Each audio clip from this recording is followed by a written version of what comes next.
नमस्कार। न्यूज 24 टेलिभिजनको निर्माण तथा पूर्वाधार क्षेत्रलाई समेटिएको कार्यक्रम निर्माण सरोकारमा स्वागत छ। म सुषमा श्रेष्ठ। दशैं सकिए लगतै मुलुक संघीय तथा प्रादेशिक निर्वाचनतर्फ होमिएको छ। यस पटकको निर्वाचनमा संघीय तथा प्रदेशमा प्रतिनिधित्व गर्न देशभरका निर्माण व्यवसायीहरूले विभिन्न प्रदेश तथा क्षेत्रमा उम्मेदवारी दिएका छन्। निर्माण व्यवसायी महासंघले निर्माण क्षेत्रका नीतिगत समस्याको समाधान तथा निर्माण क्षेत्रको विकास गर्न निर्माण व्यवसायको प्रतिनिधित्व आवश्यक भएको उल्लेख गरेको छ। निर्माण व्यवसायीहरूले निर्माण क्षेत्रका समस्याप्रति सरकारले बेवास्ता गरेका कारण पनि निर्माण उद्योग ओझेलमा परेको गुनासो गर्दै आइरहेका छन्। निर्माण उद्योगलाई संस्थागत गर्न महासंघले विभिन्न तहमा दिएको उम्मेदवारीले दबाव सृजना गर्ने महासंघको विश्वास रहेको छ।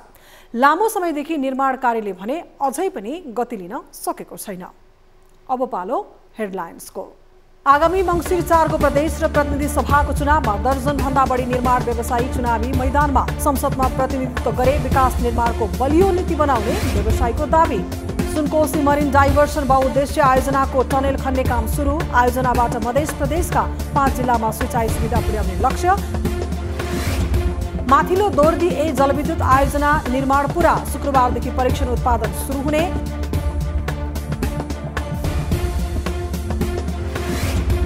नवलपरासीको सुनवलमा 132 केबी विद्युत प्रसारण लाइनको सबस्टेशन निर्माण अन्तिम चरणमा। नेपाल सरकारको 52 करोड रुपियाँको लगानीमा सो आयोजना निर्माण। र निर्माण क्षेत्रमा तरलता व्यवस्थापन गर्न कठिनाई रहेको व्यवसायीको भनाई। निर्वाचनपछि निर्माण कार्यले निरन्तरता पाउने व्यवसायीको भनाई।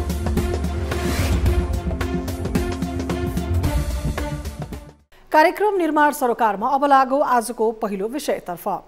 आगामी मंसिर 4 को प्रदेश र प्रतिनिधि सभाको चुनावमा दर्जन भन्दा बढी निर्माण व्यवसायी चुनावी मैदानमा उत्रिएका छन्। व्यवसायी स्वयंले संसदमा प्रतिनिधित्व गर्न सकेमा विकास निर्माणको क्षेत्रमा प्रभावकारी नीति बनाउने निर्माण व्यवसायीले दावी गरेका छन्। एक रिपोर्ट। मुलुकमा मंसिर 4 गते एकै चरणमा प्रदेश तथा प्रतिनिधि सभाको चुनाव हुँदैछ। समानुपातिको बन्द सूची पेश भइसकेको छ भने प्रत्यक्षतर्फको निर्वाचनमा उम्मेदवारी दिनेको अन्तिम नामावली समेत प्रकाशित भइसकेको छ। प्रतिनिधि सभामा प्रत्यक्षतर्फ कुल 165 सदस्यका लागि विभिन्न दल तथा स्वतन्त्र गरी कुल 2412 उम्मेदवार चुनावी मैदानमा रहेका छन्। तीमध्ये दर्जन बढी उद्योगी व्यवसायी रहेका छन्। प्रत्यक्षतर्फको निर्वाचनमा मात्रै दर्जन बढी निर्माण व्यवसायीले सहभागिता जनाउँदैछन्। प्रतिनिधि सभा निर्वाचनमा सहभागिता जनाउन लागेका निर्माण व्यवसायीहरू: विक्रम पाण्डे राप्रपा चितवन 3, डम्बर खड्का काङ्ग्रेस इलाम 2, रामदेव शाह तेली काङ्ग्रेस सप्तरी 1, मोहन आचार्य काङ्ग्रेस रसुवा, प्रेम तुलाचन काङ्ग्रेस मुस्ताङ, राजु थापा काङ्ग्रेस स्याङ्जा 1, पूर्णबहादुर तामाङ काङ्ग्रेस रामेछाप, रेशमबहादुर लामा एमाले काभ्रे, कृष्णबहादुर श्रेष्ठ नेकपा एस 12-4, धनबहादुर बुढामगर नेकपा एस डोल्पा, जयप्रकाश ठाकुर लोसपा सप्तरी 2, किशोरी शाह जनमत पार्टी धनुषा 1। व्यापार व्यवसायीको सूचीमा निर्माण व्यवसायीको पंक्ति पनि लामै छ। ती सबै व्यवसायीहरूले मुलुकको विकास निर्माणमा जोड दिएका छन्। यो निर्वाचनमा चाहिँ संघीय संसदको लागि लगभग 1 दर्जन जति निर्माण व्यवसायी साथीहरू चाहिँ अहिले उम्मेदवार रहनु भएको खबर आएको छ। त्यो बढी पनि हुन सक्छ। अहिले हाम्रो नोटिसमा आइसकेको छ 1 दर्जन जति चाहिँ देशको प्रमुख पार्टीहरूबाट नेपाली काङ्ग्रेस, माओवादी, एमालेबाट सहभागी हुनुभएको चाहिँ खबर आएको छ। निर्वाचनमा निर्माण व्यवसायीको सहभागितालाई सकारात्मक रूपमा हेरिएको छ। निर्माण क्षेत्रमा लामो समयको अनुभव भएका व्यवसायीले सदनको प्रतिनिधित्व गर्दा पूर्वाधार विकासले उचित लय समाउने विश्वास गरिएको छ। पूर्वाधार मैत्री नीतिको निर्माण एवं कार्यान्वयनमा बल पुग्ने दाबी छ। व्यवसायीले विकासमा बाधा हाल्ने ऐनको संशोधनमा सकारात्मक भूमिका निर्वाह गर्ने दाबी समेत गरिएको छ। त्यहाँनिर लैजाने योजनाहरूलाई चाहिँ उहाँहरूको जुन यो अनुभवले चाहिँ उहाँहरूलाई चाहिँ त्यसलाई चाहिँ अगाडि बढाउनको लागि एउटा सहयोग गर्छ। र अर्को कुरा जुन निर्माण व्यवसायहरू छन्, निर्माण व्यवसाय पेसा गर्नको लागि पनि निर्माण व्यवसाय नभइकन राज्यको यो पुनर्निर्माण अथवा त्यो भौतिक पूर्वाधारको क्षेत्रमा कुनै पनि कामहरू चाहिँ अगाडि नबढ्ने भएको हुँदाखेरि यस्ता कामहरू बनाउनको लागि पनि उहाँहरूले बनाउने नीति नियमहरूमा पनि उहाँहरूको चाहिँ एउटा अनुभवले राम्रो काम चाहिँ गर्छ। उहाँहरूको एउटा अनुभवले एउटा व्यवसाय मात्रै नभएर नीति नियमहरू चाहिँ सार्वजनिक खरिद ऐन नियमावलीहरू यस्ता संशोधनमा पनि त्यसले चाहिँ ठुलो भूमिका खेल्छ भन्ने कुरा हामीले चाहिँ विश्वास लिएका छौँ। निर्वाचनमा निर्माण व्यवसायीको सहभागितालाई सकारात्मक रूपमा हेरिएको छ। व्यवसायी स्वयंले सदनको प्रतिनिधित्व गर्दा पूर्वाधार विकासले उचित लय समात्नेमा दुई मत छैन। विगतमा निर्माण व्यवसायीले प्रतिनिधित्व गर्दा खासै परिवर्तन नआएको गुनासो पनि आउने गरेको छ। आफू अनुकूल ऐन संशोधन गरेको एवं नियम बनाएको आरोप पनि लाग्ने गरेको छ। आरोप खण्डन गर्नका लागि व्यवसायीले व्यक्ति अनुकूल भन्दा पनि विकास मैत्री कार्य गर्न आवश्यक रहेको छ। निर्माण क्षेत्रको अनुभवलाई पूर्वाधार विकासमा खर्चिए मुलुकका लागि फलदायी नै रहनेछ। सिन्धुलीमा निर्माणाधीन सुनकोशी मरिन डाइभर्सन बहुउद्देश्य आयोजनाको टनेल खन्ने काम सुरु भएको छ। मरिन खोलाबाट टनेल खन्न सुरु गरेको ठेकेदार company China overseas construction company लिमिटेडले 24 महिनाभित्रै सुरुङ खनिसक्ने गरी टनेलका लागि तालिका बनाएको छ। मरिन डाइभर्सन आयोजनाबाट तराई मधेसका धनुषा, महोत्तरी, सर्लाही, रौतहट र बाराका करिब 1,22,000 हेक्टर जमिनमा वर्षैभरि सिँचाइ सुविधा पुग्ने तथा 31.7 मेगावाट बिजुली पनि उत्पादन हुनेछ। सुनकोशी नदीको पानी तराई मधेसका जिल्लामा सिँचाइ गरिनेछ। सुरुङसहित यो आयोजना सक्न 46 अर्ब रुपैयाँ लाग्ने अनुमान गरिएको छ। तामाकोशी र सुनकोशी मिसिने स्थानभन्दा 700 मिटर तल बाँध बाँधेर सुनकोशीको पानी सुरुङ मार्फत मरिनमा खसालिने बताइएको छ। आयोजनाले बागमती सिँचाइ आयोजनाको सुधार र विस्तार गरेर प्रदेश 2 का विभिन्न जिल्लामा सिँचाइ सेवा पुर्याउने योजना छ। पानी डाइभर्सन गर्दा बिजुली पनि उत्पादन हुने भएकाले यसलाई बहुउद्देश्य आयोजना नाम दिएको छ। यो आयोजनालाई 2 नम्बर प्रदेशको कृषि क्षेत्र सुधारको अभियानको रूपमा व्याख्या गरिदिएको छ। बागमती प्रदेशको जलस्रोतलाई मध्य प्रदेश पुर्याएर कृषि उत्पादन बढाउन आयोजना फलदायी हुने सरकारको दाबी छ। सुनकोशी डाइभर्जनपछि बागमती सिँचाइ आयोजना मार्फत थप 1,22,000 हेक्टर क्षेत्रफलमा सिँचाइ सुविधा पुर्याउन सकिने सरकारी अध्ययनले देखाएको छ। मरिनमा खसेको पानी 40 किलोमिटर तल बागमती नदीमा बाँधिएको बाँधमा पुगेर सिँचाइ नहरमा लगिने र मरिनमा पानी खसाल्दा विद्युत गृह पनि बनाएर 29 मेगावाट बिजुली उत्पादन गर्ने योजना रहेको छ। लमजुङको दोर्दी खोलामा निर्माण सम्पन्न भएको 25 मेगावाटको माथिल्लो दोर्दी ए जलविद्युत आयोजनाले कार्तिकदेखि व्यापारिक उत्पादन थाल्ने भएको छ। दोर्दी गाउँपालिका 6 ढोडेनी भएर बग्ने दोर्दी खोलामा लिबर्टी एनर्जी कम्पनी लिमिटेडले निर्माण गरेको यो आयोजनाबाट परीक्षण उत्पादन सुरु भइसकेको छ र उत्पादित बिजुली केन्द्रीय प्रणालीमा जोडिएको छ। कम्पनीका अनुसार आयोजनाले निर्माण पूरा गरी शुक्रबारदेखि परीक्षण उत्पादन सुरु पनि गरेको छ। 2076 साल चैतदेखि नै विद्युत उत्पादन गर्ने तालिका रहे पनि विभिन्न समस्याले ढिलाइ भएको हो। आयोजनाको पेनिस्टक पाइप टनेलमा बाढीले क्षति गरेपछि तोकिएको समयमा काम सम्पन्न गर्न र विद्युत उत्पादन गर्न ढिलाइ भएको पनि कम्पनीले जनाएको छ। आयोजना सम्पन्न हुँदा करिब 5 अर्ब रुपियाँ लगानी पुगेको जनाइएको छ। आयोजनाको बाँधस्थलमा लोदो खोलाबाट 2700 मिटर लामो भूमिगत सुरुङबाट दोर्दी खोलाको पानीलाई विद्युत गृहमा झारिएको छ। आयोजनाबाट 12.5 मेगावाटका 2वटा पेल्टन टर्बाइन जडान गरिएको छ। नेपाल विद्युत प्राधिकरणले यो आयोजनाको विद्युत गृह नजिकै दोर्दी गाउँपालिका 6 कीर्तिपुर बेसीमा 132 केभी सब स्टेसन पनि निर्माण गरेको छ। 2071 फागुनदेखि निर्माण सुरु गरिएको आयोजनामा नेपाल इन्भेस्टमेन्ट ब्याङ्कको नेतृत्वमा 9वटा ब्याङ्कले लगानी गरेका छन्। आयोजनामा ब्याङ्कको 70% ऋण र 30% प्रवर्धकको लगानी छ। रन अफ रिभरमा आधारित यो आयोजनाको प्रभावित क्षेत्र ढोडेनी फलेनीको विकासका लागि 6 करोड रुपैयाँ विनियोजन गरिएको थियो। आयोजनाको बिजुली हिउँदको समयमा 8 रुपैयाँ 40 पैसा र वर्षायाममा 5 रुपैयाँ 80 पैसा हुने गरी प्रवर्धक कम्पनी लिबर्टी र विद्युत प्राधिकरण बीच विद्युत खरिद बिक्री सम्झौता भएको छ। पश्चिम नवलपरासी सुनवलको 4 पालामा निर्माणाधीन 132 केभी विद्युत सब स्टेसनको निर्माण अन्तिम चरणमा पुगेको छ। नवलपरासीको सुनवल ज्यामिरे क्षेत्रमा ठूला उद्योगको संख्या बढ्न थालेपछि सुनवल नगरपालिका 7 4 पालामा 132 केभी विद्युत प्रसारण लाइनको सब स्टेसन निर्माण सुरु गरिएको हो। 2075 साल पुसदेखि निर्माण प्रक्रिया सुरु भएको यो सब स्टेसन निर्माण कार्य अन्तिम चरणमा पुगेको सुनवल 132 केभी सब स्टेसन निर्माण कम्पनीले जानकारी दिएको छ। आगामी असारसम्ममा निर्माण सम्पन्न गर्ने गरी बङ्गलादेशले निर्माण कम्पनी एनर्जी फ्याक्ट र नेपाली कम्पनी सिग्मा कोलले संयुक्त रूपमा ठेक्का लिएको हो। यो आयोजनाको 93% निर्माण कार्य सम्पन्न भइसकेको बताइएको छ। कोभिड-19 का कारण निर्माण अवधि लम्बिएको भए पनि यो आयोजनाको अधिकांश संरचना निर्माण भइसकेको कम्पनीको भनाइ छ। नेपाल सरकारको 52 करोड रुपियाँको लगानीमा यो आयोजना बनिरहेको हो।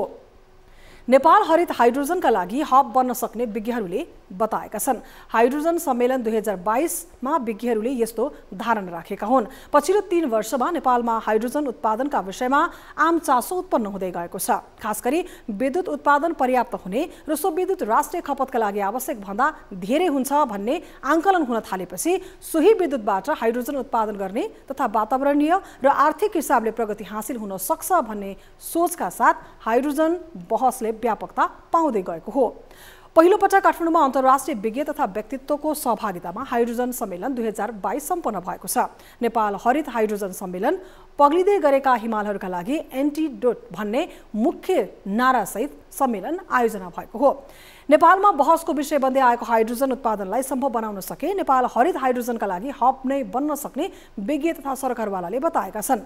सम्मेलनले ऊर्जा जलस्रोत तथा सिंचाई मन्त्री पम्फा भूषालले विश्वका विकसित मुलुकले हाइड्रोजन उत्पादन र उपयोगको सम्बन्धमा नीति निर्माण गर्ने, प्रविधिको अनुसन्धान र अन्वेषण गर्ने, खपतको क्षेत्र निर्धारण गरी त्यसलाई अन्वेषण र विस्तारमा ध्यान केन्द्रित गरिरहेको बताउँदै त्यसकै आधारमा नेपालमा हाइड्रोजन उत्पादन सम्भव बनाउन सरकारले चाहेको पनि धारणा राखेकी थिइन्।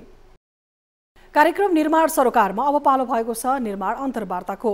यसपटकको निर्माण सरोकारको अन्तर्वार्तामा चुनावमा निर्माण व्यवसायीको उम्मेदवारी र निर्माण क्षेत्रका नीतिगत समस्या र निर्माण क्षेत्रमा रहेको विविध विषयमा केन्द्रित रहेर नेपाल निर्माण व्यवसायी महासङ्घका सल्लाहकार तथा नेपाल उद्योग परिसङ्घका उपाध्यक्ष वीरेन्द्र पाण्डेसँग हाम्रा टिभी जर्नलिस्ट सृष्टि पराजुलीले गरेको कुराकानीलाई यहाँहरूमाझ प्रस्तुत गर्न लागिरहेका छौँ। प्रस्तुत छ वीरेन्द्र पाण्डेसँग गरिएको यो कुराकानी।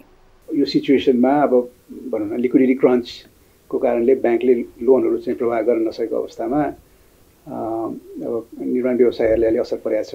अनि प्राइभेट सेक्टर इन्भेस्टमेन्ट पनि अलिकति कम हुँदै गएको कारणले गर्दाखेरि यो एउटा मार्केट पनि स्ट्रिङ भएको अवस्था र भइरहेका प्रोजेक्टहरूलाई पनि रन गर्नको लागि आवश्यक फाइनेन्सिङको चाहिँ समस्या छ। फेरि यो इन्टरनेसनल सिचुएसनले गर्दाखेरि हामीले सबै इम्पोर्ट गर्ने सामानहरू चाहिँ र यहाँ लोकली अभाइलेबल मेटेरियलहरू पनि पुरै अपफ्रन्ट क्यास पेमेन्ट गरेर किन्नुपर्ने, तर पेमेन्ट आउँदा समय लाग्ने र ब्याङ्किङको चाहिँ अलिक समस्याको कारणले गर्दाखेरि प्रोजेक्टहरूलाई अलिकति समस्या। अब त यो कन्स्ट्रक्सनको सिजन हो, अब त कामहरू सुचारू हुनुपर्छ। यो फेस्टिभलको छठपछि चाहिँ अब मेरो विचारमा कामहरू राम्रोसँग अगाडि बढ्ला।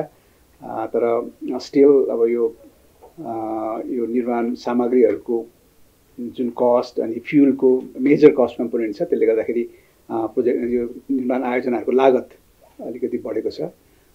त्यसलाई चाहिँ अब गभर्मेन्टले र सबैले त्यसलाई एड्रेस गरिदिने हो र यो लिक्विडिटीको समस्या अलिकति सरल हुने अथवा ब्याज दरमा भनौँ न अलि एकदमै एक्सिडिङ रूपमा चाहिँ ब्याज दर रहेको अवस्थामा त्यो अलिकति स्टेबल हुने भयो भनेदेखि कामहरूलाई सहज हुन्छ।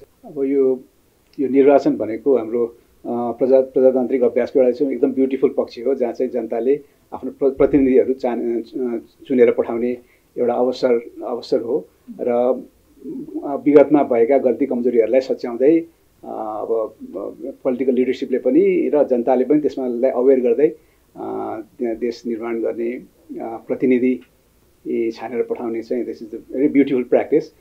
त्यसमा समाजको सबै तह तबकाका लिडर्सहरू जसले चाहिँ एस्पिरेसन बोकेर आउनुभएको छ, त्यसलाई केही गर्नु भनेर खोज्नु भएको छ, उहाँहरूले चाहिँ डेफिनेटली त्यसमा प्रतिस्पर्धा गर्नुपर्छ र आखिर अल्टिमेटली त यो जनताले चुनेर पठाउने हो। तर जो चाहिँ त्यो एस्पिरेसन राखेर देश र जनतालाई के गर्छु भनेर आउनु खोज्नु भएको छ, त्यो ट्रेन्ड भनेको मलाई राम्रै लाग्छ। त्यसमा अब उद्योगी व्यवसायी प्रोफेसनल्सहरू र समाजको लागि के गर्छु भन्न सक्ने गर्ने वर्गका सोसियल सर्भिसमा लागेकाहरू र यावत सबै सेक्टरको प्रतिनिधित्व भयो भनेदेखि त्यसले नीति निर्माण तहमा राम्रो इम्प्याक्ट पर्छ जस्तो लाग्छ र आइ एम भेरी होपफुल। अब हाम्रो फ्रेटर्निटीबाट पनि धेरै साथीहरू चाहिँ त्यसमा लाग्न खोज्नु भएको छ। I think this is a good sign. राष्ट्रिय गौरवको आयोजनाहरूमा केही त कम्प्लिट भइसकेका छन्, तर कति सुरु भएका नभएको अवस्थामा पनि छ। ओभरअल प्रोग्रेस हेर्दाखेरि अब हामीले लास्ट इयर हाम्रो क्यापिटल बजेटको 54-55% मात्रै हामीले खर्च गर्न सक्यौँ। त्यही हिसाबले त्यसको प्रत्यक्ष असर चाहिँ अब हाम्रो राष्ट्रिय गौरवको आयोजनाहरूमा पनि छ। त्यसको कारणले गर्दाखेरि पनि हाम्रो चाहिँ क्यापिटल एक्सपेन्डिचर हुन नसकेको हो। प्रोग्रेस स्लो छ। अब हामीले धेरै सुधारहरू गर्नुपर्छ यो निर्माण क्षेत्रमा। चाहिँ हामीले एउटा स्ट्रक्चरल रिफर्म नगरिकन यो समस्याको समाधान हुँदैन, प्याचवर्क गरेर मात्रै हुँदैन। त्यसको लागि हामी धेरै फोरमहरूमा हामीले त्यो कुराहरू उठाएका पनि छौँ र मेरो नजरमा चाहिँ अब राष्ट्रिय गौरवको आयोजनाहरू project itself they are very good, तर त्यसको प्रोग्रेस चाहिँ अलिकति निराशाजनकै छ जस्तो लाग्छ। अब यो चाहिँ हाम्रो पुरानै रोग हो, हामीले धेरै अगाडिदेखि नै यो चाहिँ इस्युजहरू पत्र पत्रिकामा आइरहेको हो। त्यही कारणले अब गभर्मेन्टले पनि यो जेठ 15मै बजेट तयार गरेर इमिडिएटली चाहिँ त्यो प्रोजेक्टहरू अगाडि लाने भन्ने हो। त्यसमा अब कति प्रोजेक्टहरू तयार भइसकेको हुँदैन, कति प्रोजेक्टहरू चाहिँ अब त्यो डिजाइनको फेजमा हुन्छ, उसलाई समय लाग्छ। त्यो कारणले गर्दाखेरि अब अलिक पछि नै कन्ट्र्याक्ट अवार्ड हुने र अब यो हाम्रो फेस्टिभल त्यसपछि मनसुन अब अहिले दसैँको टाइमसम्म पनि एकदमै त्यो फेभरेबल थिएन, पानी परिरहेको थियो। त्यसले गर्दाखेरि पनि प्रोजेक्टहरूलाई चाहिँ समस्या परिराखेको हुन्छ। तर कस्तो भने असारको त्यो एन्ड अफ द फाइनेन्सियल इयरमा चाहिँ अब हाम्रो क्युमुलेटिभ काम भएको त्यसको बिलिङ, त्यसको पेमेन्ट रिलिज गर्ने हो भने चाहिँ ले गर्दाखेरि पनि अलिकति त्यहाँ बढी त्यसको वेटेज बढी भएको देखिन्छ। तर पनि हाम्रो चाहिँ अब अलिकति अन्तिम समयमा नै काम हुने र सुरुमा धेरै प्रोजेक्टलाई चाहिँ भनौँ लर्निङ कर्भदेखि लिएर त्यसको टेन्डरिङ अवार्ड त्यसको प्रोसेस गर्दै नै मेजर काम गर्ने समय चाहिँ हाम्रो गइसक्ने कारणले गर्दाखेरि अब लास्ट मोमेन्टमा प्रेसर हुने हुन्छ। त्यसलाई चाहिँ अब एकदमै सुधार गर्नुपर्ने, त्यो प्रोजेक्ट तयारी गर्दाखेरि नै हामीले एकदमै एक्सर्साइज गरेर स्टडी गरेर चाहिँ त्यो प्रोजेक्ट रेडिनेसहरू सबै हेरेर त्यसको कम्युनिटी इन्गेजमेन्ट अनि त्यसपछि अब ल्यान्ड एक्विजिसनको फरेस्ट क्लियरेन्सेसहरूको सबै त्यो इस्युजहरूलाई हामीले पहिले नै एड्रेस गरेर लोकल मेटेरियलहरू कहाँ पाइन्छ, के हुन्छ त्यसको टेस्टहरू गर्ने सबै चाहिँ हाम्रो जुन त्यो टेन्डरमा फ्लोट गर्नुभन्दा अगाडि नै गर्ने कामहरू चाहिँ हामीले राम्रोसँग तयारी गर्न सक्यौँ भनेदेखि यस्तो अवस्था नआउनलाई अलिकति सहयोग पुग्छ होला। हाम्रो यो कन्स्ट्रक्सन इन्डस्ट्री भनेको चाहिँ यो देशको विकास र आर्थिक समृद्धिको ब्याकबोन हो जस्तो लाग्छ, किनभने सबै इन्डस्ट्रीलाई चाहिँ यसले सपोर्ट गर्छ। जबसम्म यो इन्डस्ट्री दह्रो हुँदैन, यसले चाहिँ समयमा चाहिँ राम्रो क्वालिटीको काम गरेर डेलिभर गर्न सक्दैन, तबसम्म चाहिँ हाम्रो विकास र समृद्धिको जुन हाम्रो एस्पिरेसन छ त्यसलाई चाहिँ पुरा गर्न गाह्रो हुन्छ। त्यही भएर हामी सबै सम्बद्ध सबै स्टेक होल्डरहरूले यसमा चाहिँ ध्यान दिएर अलिकति चाहिँ यो इन्डस्ट्रीलाई सपोर्ट गर्ने र यसमा भएका एनोमलिजहरूलाई लिगल इस्युजहरूलाई चाहिँ समयमै सर्ट आउट गर्नेतिर हामीले काम गर्नुपर्छ। अब सबै उम्मेदवारहरूले चाहिँ अब मेरो शुभकामना छ, यहाँहरूले चाहिँ राम्रोसँग आफ्नो प्लान्स प्रोग्राम्सहरू अब हामीले के गर्न सक्छौँ के गर्न सक्दैन सबै हेरेर पब्लिकलाई पर्स्यु गर्नुहोस् र जितेर आउनु भएपछि देश र जनताको लागि काम गर्नुहोस्, यही शुभेच्छा छ। आजको लागि कार्यक्रम निर्माण सरोकार यति नै। तपाईको आफ्नो स्थानीय क्षेत्रमा भएका विकास निर्माण तथा निर्माण क्षेत्रका विषयमा कुनै पनि गुनासो तथा समस्याहरू छन् भने हामीलाई सम्पर्क गर्न सक्नुहुनेछ। विकास निर्माण क्षेत्रमा लक्षित निर्माण सरोकार कार्यक्रममा समावेश गर्न सकिने विषयवस्तु तथा सामग्रीको विषयमा तपाईको केही सुझाव तथा प्रतिक्रिया छ भने हामीलाई मोबाइल, भाइबर र इमेलबाट 24 हेल्प डेस्कमा समस्या र गुनासो गर्न सक्नुहुनेछ। आजलाई कार्यक्रमबाट बिदा दिनुहोस्। नमस्ते।